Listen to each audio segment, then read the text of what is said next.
Welcome to WCW 1992 Dangerous Days. We are now on to episode 8, and that is what you are feasting your eyes upon and your ears are hearing. I am Puretsu Pizza Power, and if you are familiar with this, you know the drill, but if you are joining us for the first time, you're joining us at a great time because we are fast on the tracks on the train towards Super Brawl 2, and we are only a few more stops before we reach our pay-per-view destination. So we are ready for World Championship Wrestling in front of 9,484 people at the Mississippi Coast Coliseum. And before we get to the TV coverage, we have 3 pre-show bouts. The first of which sees DDP, Diamond Dallas Page, put Todd Champion away following a pinfall at the 7 minutes 51 minute mark via Diamond Cutter. The Diamond Cutter keeps Todd Champion down for the count, and the match had a decent reaction from the crowd. The wrestling was subpar though. DDP had an in-ring performance of 50. Todd Champion was off his game. 44 segment rating overall. And then we have a pre-show bout that had subpar wrestling and non-existent crowd heat. Ultimo Dragon defeated Scotty Flamingo in 8 minutes 05 via pinfall following an Asai DDT. Ultimo Dragon had an in-ring performance of 53, and Scotty Flamingo was 10 down from that with a 43. And 54 segment rating overall. Just want to keep building these guys up for obvious reasons. And we finished our pre-show bouts with a 6-man tag, and this has a decent reaction from the crowd, but subpar wrestling, which is not a surprise given some of the names amongst the 6 here. The trio of the Natural Dustin Rhodes, Big Josh and Elegante defeat Hollywood Bob Holly, Pat Rose and Sergeant Buddy Lee Parker in 6 minutes 51 seconds after Big Josh pinned Sergeant Buddy Lee Parker. And in terms of in-ring work, Dustin Rhodes was naturally, no pun intended, head and shoulders above everyone else, and the scores reflect that because Dustin Rhodes has an in-ring performance of 63. Hollywood Bob Holly didn't do bad there with a 42, considering it's only the second time we've used the guy. Watch this space on him. And yeah, 48 segment rating overall, and we move into the TV coverage now, and we open with a video, and this video is a recap of the 6-man tag team main event that closed WCW Power Hour, which saw Ricky the Dragon Steamboat score a pinfall for his team. That was him and the Steiner brothers, and he scored the pinfall at the expense of none other than the WCW United States Champion himself, Ravishing Rick Rude. The video also shows the verbal battle between Steamboat and Rude that followed the bout, which led to a match between the two being agreed upon for the Super Brawl pay-per-view that is upcoming, with the US Championship being on the line. Rick Rude was irate, wasn't he, if you remember, after that, and it was quite easy for Steamboat to get Rude to give him what he wanted, and that was the US Championship match at Super Brawl 2.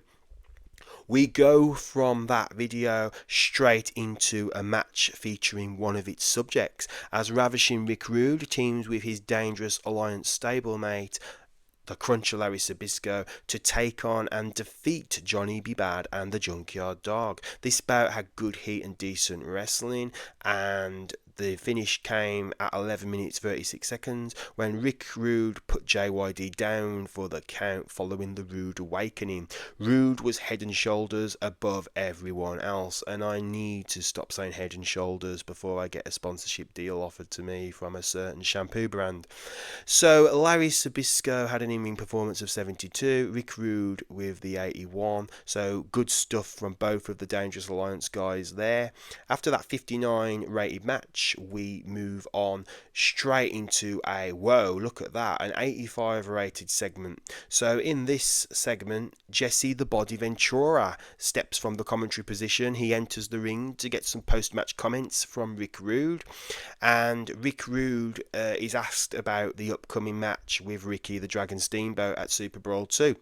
And Rude has a very different demeanour now, considering what we saw from him at the end of Power Hour, because Rude describes how upon further thought following the moment, he's come to comprehend that Steamboat's fluke pinfall over him on the Power Hour wasn't actually a bad thing. Oh no. All it actually was, in reality, was a welcome jolt for the champ, to remind Rude that he's been going too lightly on the competition here in WCW. Rude says, because when you're at an elite level, standing oh so pretty with a title as prestigious as the United States Championship over your shoulder, enjoying the great things in life like fine food and finer women, even a talent as great as himself, they can take their eye off the ball for a split second. Sadly for you, Steamboat, says Rude, you've already played your best shot. And next time, when it counts, when we're one-on-one, when my championship is on the line, you're going to be met with a Rick Rude who is wide awake, who remembers just how dangerous he is, and a Rick Rude who will stop at absolutely nothing to leave Super Brawl 2 as I arrive to it, with the US gold wrapped around my waist. So yeah, big time fighting words from Rude there, who is showing nothing but confidence. So an 85, really happy with that rating. The Rude Steamboat storyline gains heat. Jesse Ventura looked good out there, and Rick Rude improvised well throughout the segment. And of course, Paulie Dangerously was there, accompanying Rude, backing him up in that segment. So that helped add to the rating, I'm sure. Wonderful stuff. Moving forth, we have a video package, and in this video package we see black gloved hands that look to be that of a male, and they're sorting through a stack of photographs showing various shots of Thomas Rich during his time in the York Foundation. The black gloved hands, there's me getting tongue-tied, then place the photos into a bowl. We then see the hand of a woman appear on screen, and she throws a lit match onto the stack of photos within the bowl, and the photos begin to burn. The video then fades to a black screen with the words, "The fire burns again," flashing into shot. So you don't have to be Sherlock Holmes to figure out that this is something to do with Tommy Rich. And the mystery here, though, is who does the hand of the woman belong to? So it looks like Tommy Rich is coming back. The wildfire within has probably been relit. The question is, what's he going to be coming for? And you've got to think it's going to be vengeance on those who betrayed him. And of course, we are talking about Richard Morton and Alexandra York. So after that 42 segment rating, we move on to our next match, and it is two members of Harley Race's newly dubbed Power Play faction, and that is the Great Muta and Mr. Hughes, and they defeat Van Hammer and PN News. A decent match here. 6 minutes 35 seconds of action comes to an end when the Great Muta pins PN News following a move that isn't the Shining Wizard. We're definitely going to have to work on that, because I do not like Muta having the Shining Wizard here in 1992, many years before he started using it for real. So yeah, the Great Muta carried the match in terms of in-ring performance. The Great Muta with that in-ring performance, 74, head and shoulders, there I go again, above everyone else in the match. And you can see that through the reflection of the scores here, with the second highest being that of a 50 from Mr. Hughes. And the Great Muta and Mr. Hughes showed excellent chemistry teaming together here, and the Great Muta looked good out there all in all. So yeah, good stuff. 56 segment rating. Moving on, we have a detailed video package documenting the history between former friends turned bitter rivals Sting and the WCW World Heavyweight Champion, the Total Package Lex Luger, and this is hyping up the upcoming title bout between the two that will headline Super Brawl 2 live on pay-per-view. A 67 segment rating there. And then we go into our main event match, a 6-man tag, high rating with a 70, and decent wrestling and good heat from the crowd. Sting is here, and he's teaming with the gentleman Chris Adams and Smoking Barry Windham, and they defeat the Dangerous Alliance trio of the Enforcer Arn Anderson, Beautiful Bobby Eaton and Stunning Steve Austin in 14 minutes 35. The finish comes when Chris Adams pins Beautiful Bobby following a super kick. So the match was designed so that the wrestlers could go out and try to steal the show rather, and I think it's safe to say that they achieved that. The match got the crowd buzzing. Paulie Dangerously did some good work at ringside. Steve Austin was off his game, unfortunately. Sting had an in-ring performance of 73. Arn Anderson matched Sting with a 73 performance himself. And then following the match, 74 segment rating, we have Sting call for Jesse the Body Ventura to step into the ring because he's got some comments for him. And Sting tells Jesse the Body Ventura that he's heard some of the less than kind things that he's been saying about him, and how he rates his chances going into the match with Lex Luger.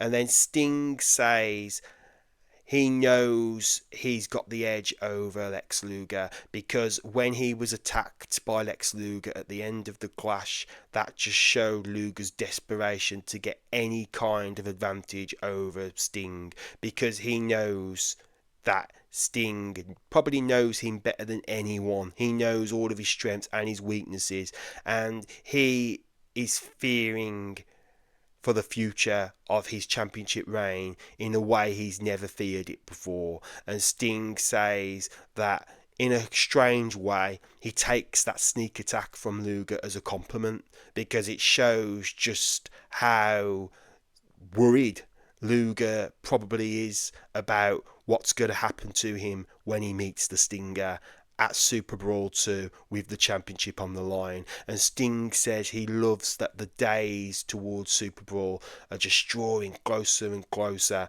and there's little time left for sneak attacks, there's little time left for words. Sting says he wants what all the little Stingers want. He wants to get right to the action. And he wants to get not just to the action, but to the result that they all want. And that is for the conclusion of Super Brawl 2 to see the World Heavyweight Championship hoisted high in the air in the hands of the Stinger. So Jesse Ventura heard Sting out, but he kind of shook his head as he left the ring. He clearly still has in his mind, Ventura's mind, he's still clearly rooting for Luger, and we know from the comments Ventura had when he interviewed Harley Race the prior week on this show, we know who Ventura is backing, but he heard Sting out, and Sting's comments, as you would imagine, were met with enthusiastic cheers from all of the little Stingers in attendance. So this did the job. 74 segment rating, and the Luger Sting storyline advances and gains heat, though Sting did not do well without a script to follow in this one. And shockingly, Jesse Ventura also struggled when going off script, but hey ho, there you go. And a finish to the show, we have a 72. We lost popularity in 3 regions, but we gained popularity in 5.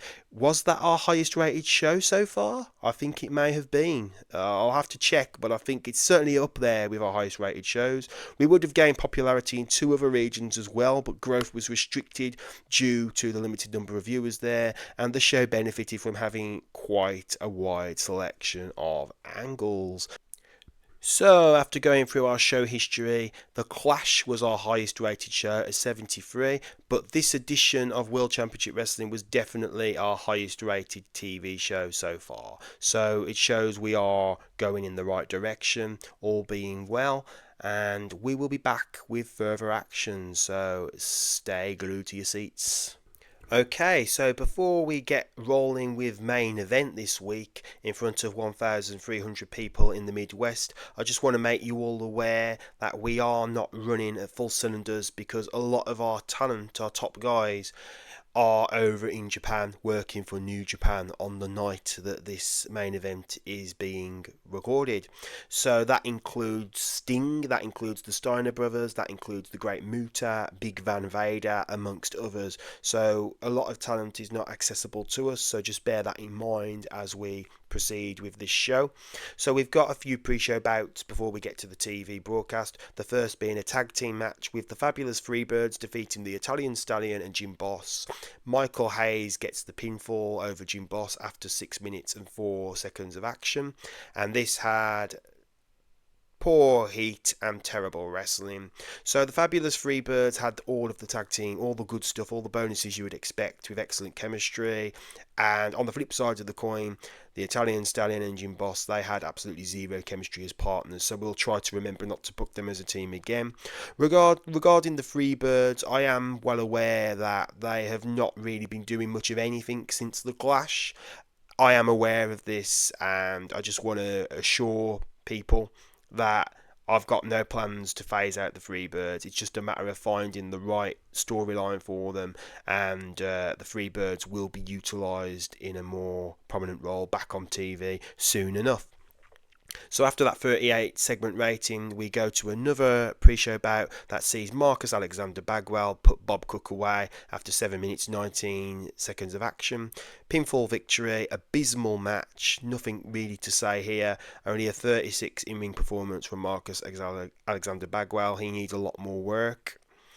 33 segment rating overall there, and then we move to a 36 segment rating in a bout that didn't have much heat and terrible wrestling. Big Josh puts away Hollywood Bob Holly in 6 minutes 36 seconds via way of submission. Big Josh was really off his game, only a 40 in-ring performance here, and yeah, little to say about that one.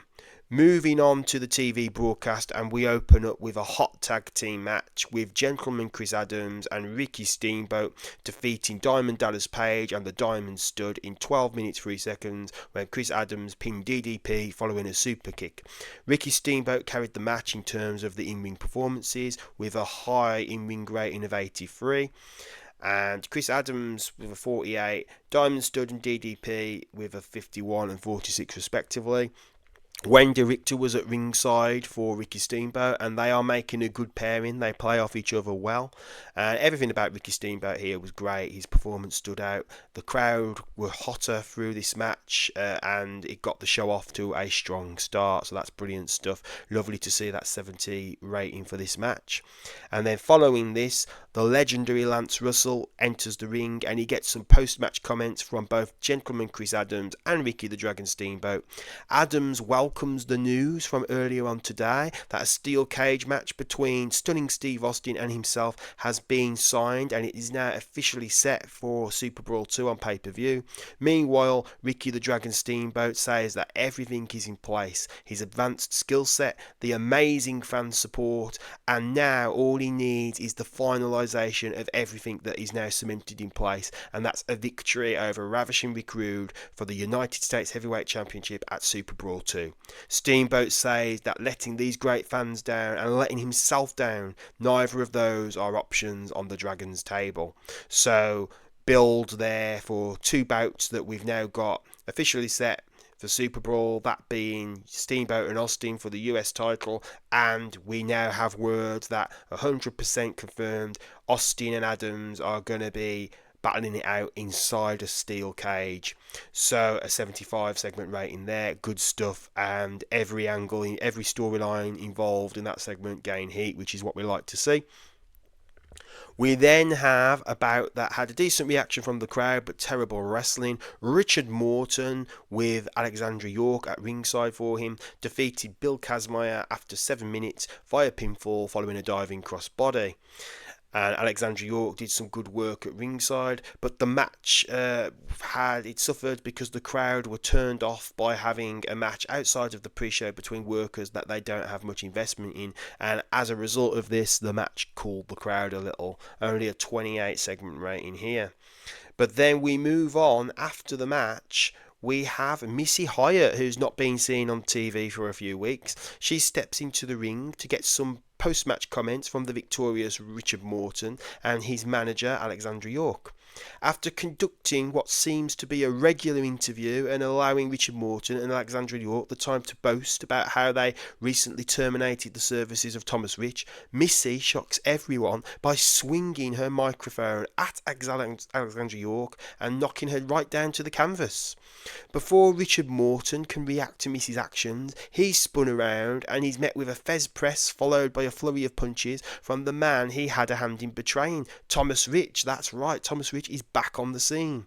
After Morton manages to fight free and he retreats from the ring alongside a dazed Alexandra York, Missy Hyatt picks up the microphone. Tell me this, Alexandra, did your computer predict this? Because tonight, the hottest manager is back in business here in WCW, and the hottest manager has found herself a man who has been reminded just who he's been in the past and what he's still capable of being. The hottest manager needed herself some wildfire, and that's exactly what she's got. The fans then cheered as Missy Hyatt and the newly redubbed Wildfire Tommy Rich embraced in the ring, cementing the surprise alliance between the two. So, way back when we started this, Missy Hyatt dropped some hints that she was looking to get back in the managerial game, and it seems she's done so. And Tommy Rich definitely needed something after being kicked to the curb by the York Foundation. So Thomas Rich is no more. Wildfire Tommy Rich is back with Missy Hyatt guiding him. So a big turn up there, and it'll be interesting to see how things go with this new alliance of Wildfire Tommy Rich and Missy Hyatt. So good stuff there. A 48 segment rating, and the angle gain heat, which is what we like to see. Wildfire gaining heat seems apt. Missy Hyatt's change of character is got an initial rating of great. She's now an old school valet. We're not going to use her for interviews. She is now back in the managerial game. So very happy with how that segment went. Moving on, we have done what I was fearing. We've debuted Sky Striker on TV. Enough of the shockingly badly rated video segments. So in a terrible match, Sky Striker defeats Arachnaman in 7 minutes 10 seconds, following a cradle pile driver to score the pinfall. The match was designed to revolve around a lot of high spots. Only a 32 rated segment here. Not good stuff here at all. Moving on. And we go to something decent now. A 56 rated match, a tag team bout seeing Cactus Jack and Ron Simmons. They defeat the Young Pistols when Cactus Jack pins Steve Armstrong after 14 minutes 26 seconds of action. The match was designed so that the wrestlers could go and steal the show, and during the match we had Harley Race appear at ringside, and he distracted Cactus Jack while Mr. Hughes attacked Ron Simmons. So Ron Simmons actually left the match as he brawled down the aisleway with Mr. Hughes, and Cactus Jack was left fighting off the Young Pistols on his own. It became like a handicap match in effect, but Cactus Jack still managed to score the victory there. So the match got the crowd buzzing, so that's good to see. And the best performance of the match was from Ron Simmons, even though he wasn't there for the entirety of it. And then we close the show with footage live from the backstage area where Mr. Hughes and Ron Simmons are still brawling with one another, and a pack of security struggles to restrain both men and keep them separated. You gotta keep them separated, as the Offspring would say. And they are struggling to keep these two men apart who have been in a rivalry for some time now, and we see that struggle from security to keep these two guys apart as the show comes to a close. So a 60 rated segment to close main event, and overall a 60 rating. So a bit of a so-so episode. It did what it needed to do, but we didn't have some of the guys that I would have liked to have used on this show. The main one being Vader, because I would have liked to have done, a segment with Vader. What I would have done, my plan for booking this would have been to have Vader and Mr. Hughes attack Cactus Jack and Ron Simmons either during or after the match with the Young Pistols, but unfortunately we had to do without Vader tonight and just work it in so we could keep some advancement with the Ron Simmons Mr. Hughes storyline, but we'll have to continue the build for Cactus Jack and Vader on another show. So thank you very much for joining me for this episode. Episode 8 of WCW 1992 Dangerous Days is now in the books. We are just days away from Super Brawl 2. The next episode will feature a look at the wrestling landscape as we go into February, and we will do our final few shows before the big one, before Super Brawl 2. So thanks once again, not just for watching, but for the comments and the feedback, and it's all appreciated, and best wishes until the next one.